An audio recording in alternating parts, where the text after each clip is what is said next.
Bonjour à tous, Histoire d'Histoire, c'est reparti. On se trouve aujourd'hui dans le Grand Sud, et plus particulièrement du côté de Yaté. Quand on vous parle du Grand Sud, on pense terre rouge, on pense mine, et on pense aussi nickel. Mais pas seulement, ici dans le Grand Sud, on ne le sait pas forcément, mais il y a énormément de fer. Quand on pense à la mine, on pense bien entendu aux travailleurs émigrés. Il y a eu des Javanais, il y a eu des Tonkinois, mais saviez-vous qu'il y a aussi eu des Japonais? Les Japonais ont travaillé pour les mines de nickel, mais ils ont aussi possédé, avec des capitaux japonais, une mine qui se trouve à Goro. Cette mine, on l'appelait la mine des Japonais. Nous allons aujourd'hui la découvrir avec Aurélia. C'est parti!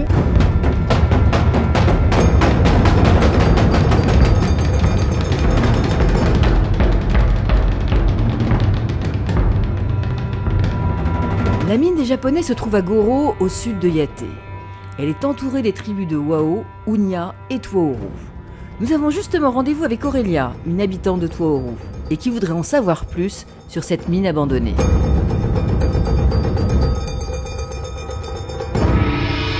Bonjour Aurélia. Bonjour, Bonjour Manu.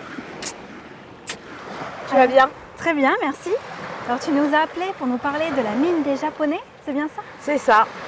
Qu'est-ce que c'est que ces dinosaures? Ah ben je te le demande. Depuis petite, je vois ces structures là de métal. Je sais pas trop ce que c'est. Je sais juste qu'il y a eu une mine des Japonais, une exploitation de fer. Le détail de l'histoire, j'aimerais bien le connaître. C'est ce qu'on va essayer de découvrir ensemble. Moi j'ai un petit peu cherché dans les archives, des photographies, des récits. Donc je pense que toutes les deux on va pouvoir retracer l'histoire de cette mine.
Alors quand on parle de la mine des Japonais, c'est bien parce qu'il y a eu des Japonais qui ont investi pour créer une société qui s'appelait la société Le Fer. À la base, c'est une personne qui s'appelle Akira Sero. Son père est français, sa mère japonaise, et il est venu s'installer en Nouvelle-Calédonie pour travailler dans l'industrie minière. Il a acheté un petit peu plus haut 3 concessions en 1936. Et puis à partir de 1937, il y a une étude qui va être menée pour extraire le fer qui est ici, pour l'envoyer au Japon. L'archipel japonais est un peu plus grand que l'Italie. Il est surpeuplé et seuls 17% des terres sont cultivables. Pour lutter contre les problèmes liés au surpeuplement, le Japon mise sur un puissant développement de l'activité économique. Or, il est pauvre en matières premières. Dès 1937, le Japon est en guerre avec la Chine. Il lui faut impérativement trouver du charbon et du fer. Pourvoyeur de main-d'œuvre en Nouvelle-Calédonie, entre 1892 et 1919 pour les mines de nickel, le Japon se tourne donc naturellement vers le caillou pour l'exploitation du fer. En juin 1937, Akira Seo, accompagné de 7 techniciens, débarque à Goro. Le site est remarquable. Avec ses eaux profondes, il permet le mouillage des bateaux de 10 000 tonnes et la mine est située presque au bord de mer. Akira Seo et son équipe y trouvent d'importants gisements de fer d'une teneur de plus de 50%. Akira Seo fonde ainsi la société Le Fer, une entreprise locale mixte franco-japonaise. Conformément à la législation française de 1938, même si les Japonais détiennent 96% du capital, c'est le Français réversé qui est nommé président-directeur général. La vice-présidence revient au véritable patron et propriétaire de la mine, Akira Seo. Voilà. Et pourquoi les Français ne l'ont pas fait avant? Les Français, en fait, ont préféré tout miser sur le nickel. Le fer, c'est très difficile à extraire, il faut séparer les composants, et puis ça coûte très cher au niveau du fret. Donc c'est pour ça que les Japonais, qui se trouvent dans notre rayon commercial presque immédiat, c'est eux qui ont préféré investir sur le fer. En plus, ils avaient un énorme besoin pour développer leur armement. On va faire venir même le personnel qualifié, les cadres, les ingénieurs, les techniciens. Toutes ces personnes vont venir du Japon et puis localement, il va recruter des Japonais pour travailler dans sa mine. Pourquoi que des Japonais? C'est un peu par sentiment nationaliste. Il va recruter ses confrères, ses congénères, ce qui va poser pas mal de problèmes parce qu'en fait, il va recruter presque le tout venant. Il recrute une soixantaine de Japonais qui ne sont pas forcément qualifiés pour travailler sur mine, ce qui va poser des problèmes. Le premier problème, c'est que la moyenne d'âge, c'est à peu près 50 ans. Et quand on connaît les conditions de vie sur mine, ça pose déjà un premier problème. Le deuxième problème, c'est que ce sont des personnes qui ne sont pas forcément qualifiées. Et pour développer la mine, ça va être compliqué. Et troisième problème, c'est quand on est entre soi, c'est difficile d'imposer une autorité. Et donc il y a eu beaucoup de plaintes parce qu'il y avait une proximité qui empêchait les contremaîtres japonais de se faire obéir de leurs confrères. D'accord. Et combien de personnes ont travaillé ici du coup?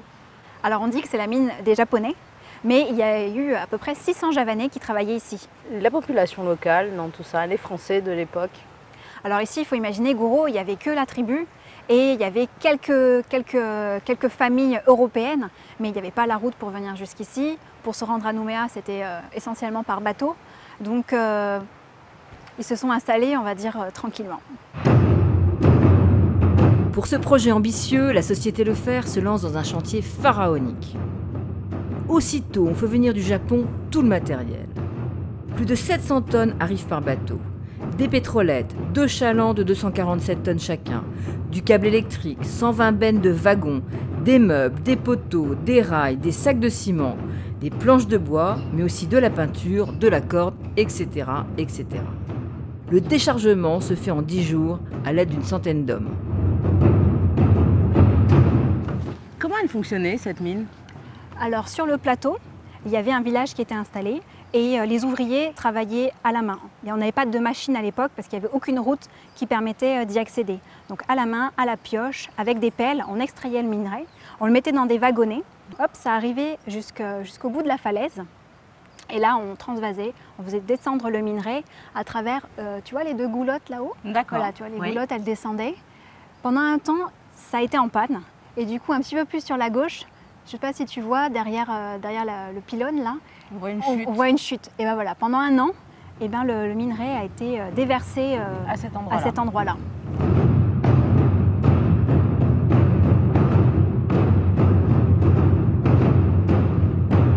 Alors ensuite, le minerai arrivait jusqu'à ce pylône qu'on appelle un trémie, qui déversait le minerai sur les 12, là ici il y a 12 goulottes. Et de là, il y avait 2 tapis roulants qui se rejoignaient et qui acheminaient ensuite le minerai à travers, tu vois, les 2 tapis roulants là, pour les amener jusque dans les bateaux. D'accord.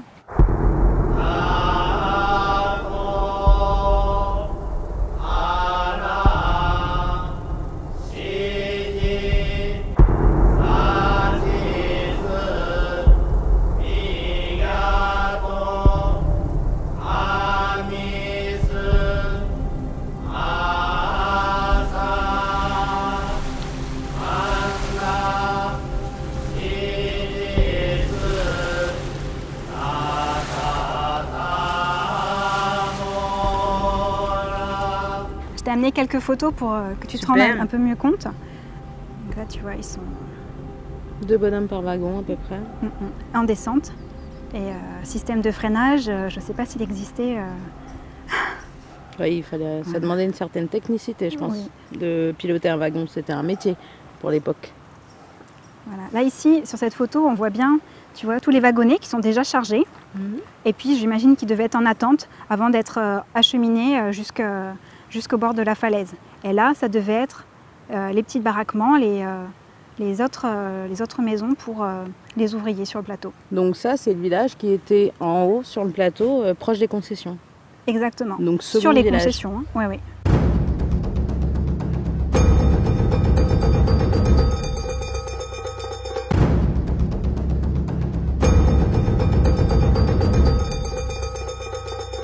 Il y avait en 1940, il y avait 2 indigènes, donc 2 Kanaks qui travaillaient pour la société Le Fer. D'accord. Est-ce qu'on les connaît, ces personnes-là? On connaît leur nom? Non, on n'a pas leur nom.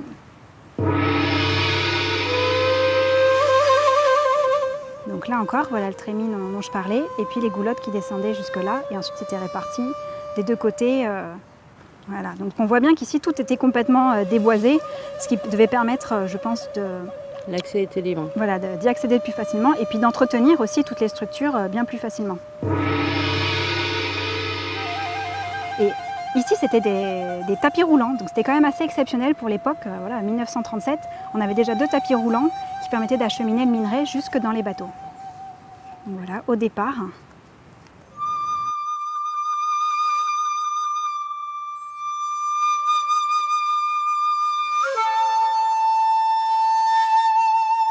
Ces photos, elles sont exceptionnelles, elles nous viennent du neveu du président de cette société qui s'appelait Monsieur Reversé. Donc voilà, c'est son neveu qui nous a fourni ces photographies. Oui. Donc ça, on ne les trouve pas aux archives. Combien il y a eu de bateaux durant l'exploitation? Alors comme il y a des mois où on n'a pas de données, c'est difficile de l'estimer. Par contre, on sait que c'était des bateaux vraiment avec un important tonnage, à peu près 10 000 tonnes. Quand ils venaient, il fallait charger un maximum de minerais pour rentabiliser le fret. D'accord, donc des gros minéraliers là à quelques mètres de la plage. Oui, c'est en fait toute la spécificité de ce site qui est assez extraordinaire, c'est qu'à marée basse, on a quand même 11 mètres de profondeur. Donc les minéraliers pouvaient s'approcher suffisamment près et je crois que c'est une situation assez exceptionnelle pour la Nouvelle-Calédonie. Propre à la côte ouest.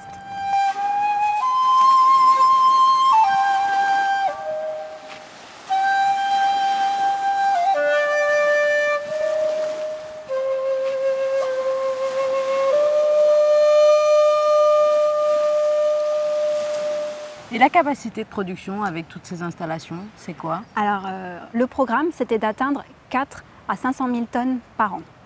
Ça correspondait en fait à un prestige. Les Japonais de l'époque voulaient avoir une mine qui fournissait 4 à 500 000 tonnes par an. En effet, le programme est vraiment ambitieux pour l'époque. Oui, 40 000 tonnes par mois, ça équivaut à peu près à 1500 kilos par jour, par homme. C'était quand même assez énorme pour l'époque. Je rappelle qu'on est en 1938, 39, jusqu'en 41. D'accord. Donc on avait des hommes en haut et en bas?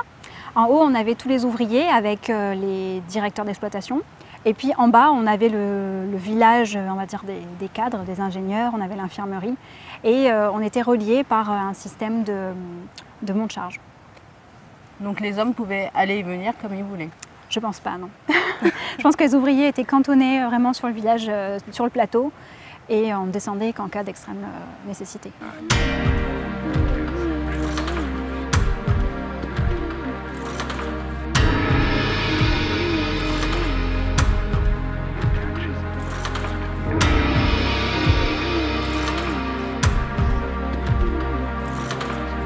Et alors, elle a tourné, on a produit, on a extrait du minerai et elle s'est arrêtée.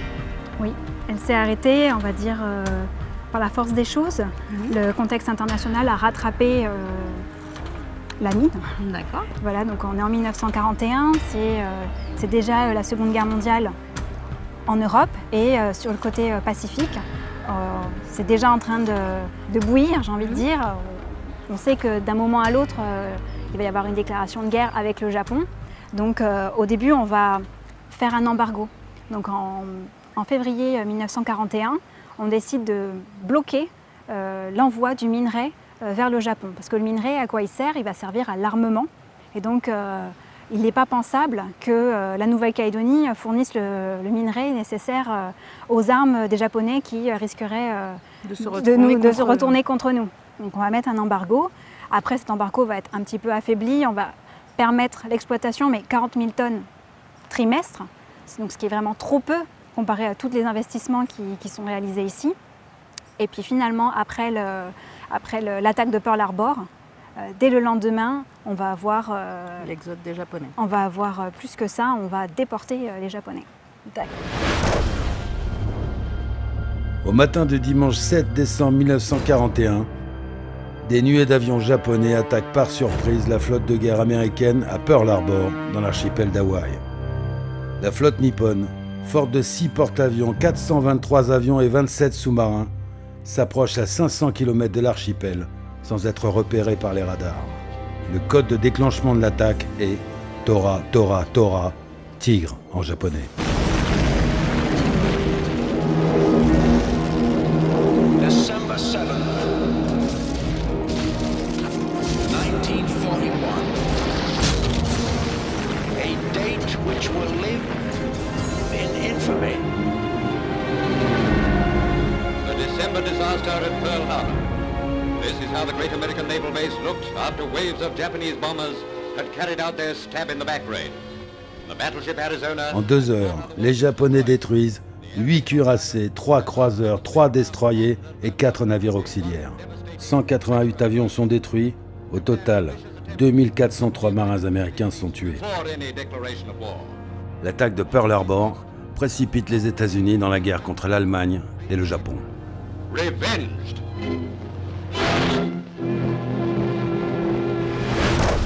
Après Pearl Harbor, que sont devenus les travailleurs? Alors ici à Gros, on se trouvait en fait sur le 2e centre le plus important où il y avait une concentration de Japonais. Donc on a envoyé l'infanterie et l'infanterie est venue les arrêter. Ensuite, pour l'ensemble des Japonais de Nouvelle-Calédonie, leurs biens ont été mis sous séquestre et ils ont également été arrêtés. Sur ordre du gouverneur Soto, 1200 Japonais sont arrêtés. Nous reçûmes la visite du gendarme de Boulou-Paris. Il nous a porté l'invitation du capitaine de frégate Cabanier, chef d'état-major du Pacifique, de procéder avec le chef de la gendarmerie locale à l'arrestation des Japonais résidant dans le secteur.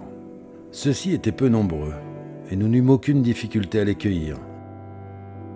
Le gendarme avait réquisitionné une camionnette, et nous allâmes ainsi au-devant de l'ennemi, que nous rencontrâmes le plus souvent sur la route, s'en allant simplement vaquer à ses occupations habituelles, et qui, tout surpris, se rendait tristement.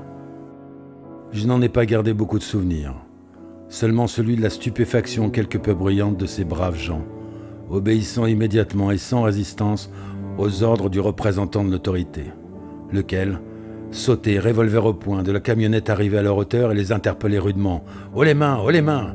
C'est la guerre avec Japon, vous êtes prisonniers, montez !» Et ce à quoi ils répondaient par des exclamations navrées.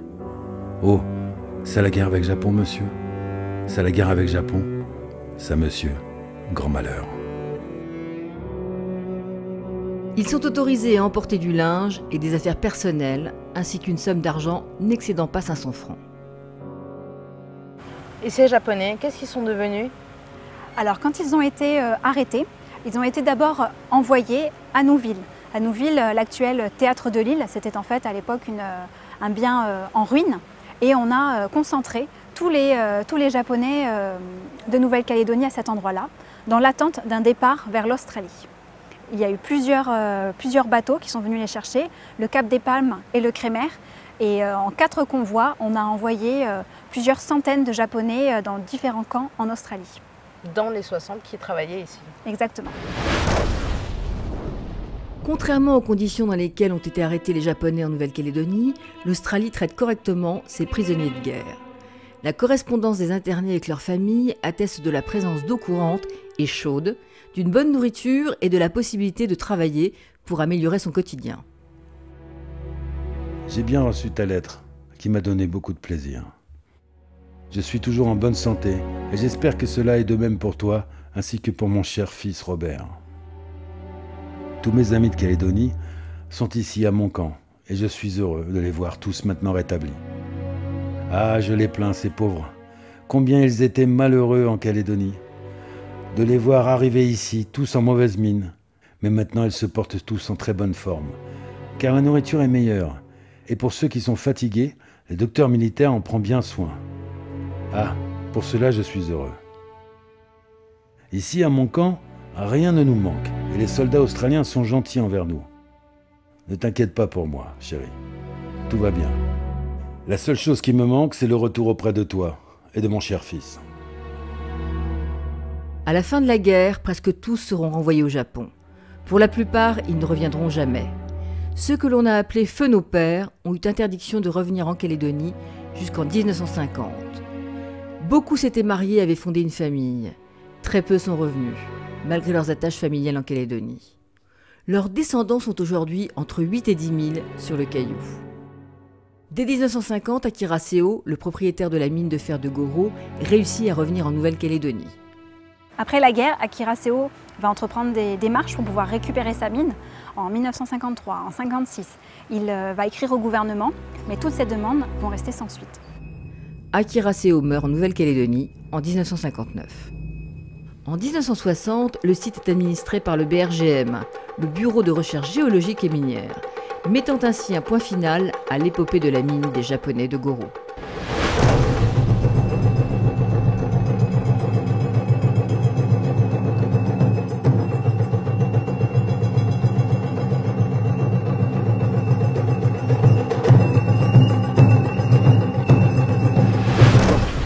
Aurélia, l'émission arrive à sa fin. J'espère que tu as appris plein de choses aujourd'hui. Oui, énormément, merci. En tout cas, moi j'ai adoré redécouvrir ce petit coin du sud. Ça doit être très sympa de vivre ici. Exactement, la vie en plein air, la mer, la montagne, la rivière, c'est génial. Eh bien, à la prochaine. À la prochaine, au revoir.